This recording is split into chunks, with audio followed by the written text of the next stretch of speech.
everyone, this is Victoria from We Are the Music Makers, and today I am doing a Q&A on my process for creating an elementary music Informance. In my last video, I talked about how to get started with the Informance process in terms of planning and the overall philosophy. So if you haven't watched that yet, be sure to check it out.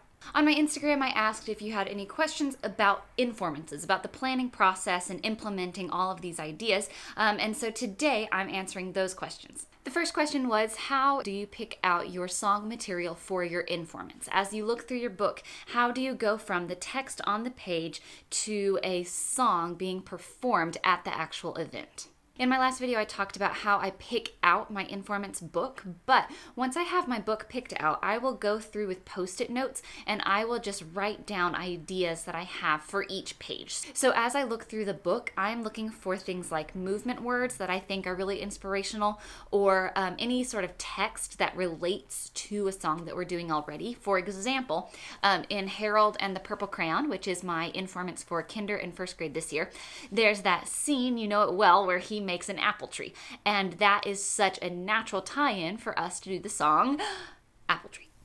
If there's not something that is as concrete of a connection, like not as literal of a connection, then I'll just look for thematic ideas. So an example of this is my second and third grade Informance is over the book What Do You Do with an Idea?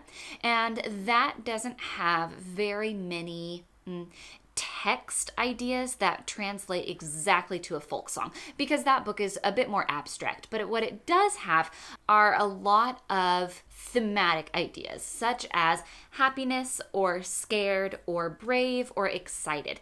And if that's the case, then I'll just pick a song that has that same mood. For the actual song material, I go through my song lists that I have for each grade level, and I look through what can connect to the book from that list. I also got a lot of questions about how I invite parents, how I communicate with parents. One way is through flyers. I'll always send about 2 flyers home. I make these flyers in Adobe Illustrator, and I think it's a lot of fun for me to just do it myself. But if you don't have Adobe Illustrator, or if this is something that you're just getting started with, you can easily do this in a program like PowerPoint, or there's also a free website called canva.com that makes it easy to set up these program templates. So that's what I would recommend if you're just getting started with creating a printable flyer. So in addition to those flyers, I'll also send out a huge amount of emails leading up to the event. I like to send something home about 2 months before the Informance, and then I will communicate more regularly the closer we get to the production date. Now, my favorite way to communicate with parents by far is through the Seesaw app. This is an app that I use to have students showcase their work to parents before the actual Informance event. One of the most fun things we've done with this app is I had students get in small groups and answer one of 2 questions. They were, what have we been learning in music this year? And or what is your favorite part about music class? And I just let them loose with the iPads, and they made a commercial for the Informance. So they answered the questions, and then they included the date and the time of the Informance. So the final script ended up being something like, hey, this year in music, we are learning about Takadimi, and we're singing lots of fun songs. We're going to show you everything that we've learned at the Informance on April 21st at 9 o'clock. We really hope you can come. And what I liked about it was that parents were getting communication about the Informance from someone, not me. The students were doing the actual inviting, so that was pretty cool. Now, since I talked about Seesaw in my last video, I had a couple questions about how I use it in the classroom as well. One of them was just about the logistics. How do you make it work with students using iPads? What does that look like in your classroom? Having students in small groups saved on the number of iPads that I needed to use for that activity, for the invitation, and that saves on a lot of transition time of students getting out the iPads and logging in and submitting the video and everything like that. Now, if you only have one iPad to use in your classroom, you could either have students get in the same small groups, but then just go into the hallway one at a time while you continue class, and while they're in the hallway, they can film their video. Or you could vote on what you want to say as a whole class, and then just film the students saying it all together. Another question I got was, what grades have Informances and what grades have performances? At my school, I I do an Informance for transitional kindergarten through 3rd grade, and then 4th and 5th grade have a regular performance. I actually combine grade levels for my Informances, and I did this for a variety of reasons, but one of them was because I thought it would just make it simpler. Instead of having an Informance for every single class through every single grade level, TK through 3rd grade, if I combine grade levels, then I can just do 3 instead of taking like an entire month to do it. And either route is fine. It kind of depends on what you think your final product is going to look like. And that was another question I got. Do you do your Informances on a stage, or do you do them in the classroom? Because I decided to combine grade levels, I needed to do this on a stage. My audience size is around 200 or 300 for each of these productions. So there's no way I could fit all of those people in the classroom. We do it on a stage. And then once we get to the stage, I set up that area to look as much like my classroom as I can make it. So I tape out a circle in the middle of the stage, and that's where we'll do movement or games. And then I set up instruments along one side, just like they're set up in my classroom. And then I also bring out choral risers so that everyone can see the singers as they're doing this. So I have sections on the stage for movement and singing and instruments, and that pretty much represents what we do in a regular music class.